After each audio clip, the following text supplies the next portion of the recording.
இன்னைக்கு வருஷந்தோறும் இந்த கோவிலுக்கு பிரசன்ன வெங்கடேஸ்வர சுவாமி கோவிலுக்கு வருஷந்தோறும் வருவதே எனக்கு என்னுடைய வழக்கம். அந்த வகையில இன்றைக்கு சுவாமி தரிசனம் பண்ணியிருக்கேன். இங்க எங்க கழகத்தார் அனைவரையுமே சந்தித்ததுல மகிழ்ச்சி.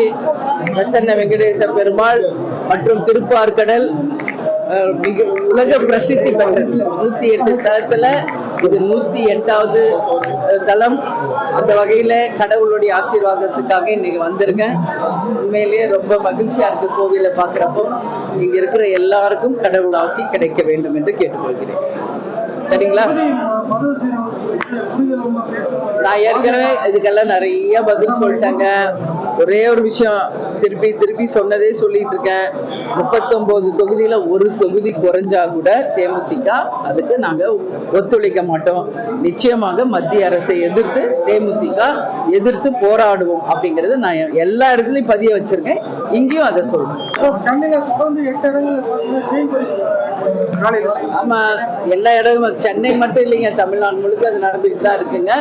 நிச்சயமாக அது கண்டிக்கக்கூடிய ஒரு விஷயம், தடுக்க வேண்டிய ஒரு விஷயம் என்பதுல எந்த மாற்று கருத்துமே இல்லை. சரிங்களா? சந்தோஷம். நீங்க என்னோட வாங்க கோவிலுக்கு. இன்னும் அங்க எல்லா நலத்திட்ட உதவிகள்லாம் இருக்கு, அதை கொடுத்துட்டு அதுக்கப்புறம் உங்களையும் பாக்குறேன். நீங்களும் வாங்க. நன்றி.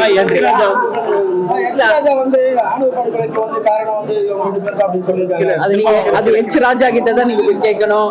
இன்னொருத்தர் சொல்ற கருத்துக்கு என்கிட்ட நீங்க பதில் கேட்க கூடாது. எங்க கருத்து, எங்க தேமுதிக கருத்துக்கு கேளுங்க, நான் பதில் சொல்றேன். 26 வரும்போது நாங்க சொல்றோங்க. இன்னும் ஒரு வருஷம் இருக்கு, பொறுத்திருங்கள். அதற்கான நேரம் வரும்பொழுது நிச்சயமாக உங்களை அழைத்து அதிகாரப்பூர்வமாக நாங்க சொல்றோம். பல தடவை சொல்லியாச்சுங்க. நன்றி. செய்திகளை உடனுக்குடனும் துல்லியமாகவும் தெரிந்து கொள்ள சப்ஸ்கிரைப் பண்ணுங்க.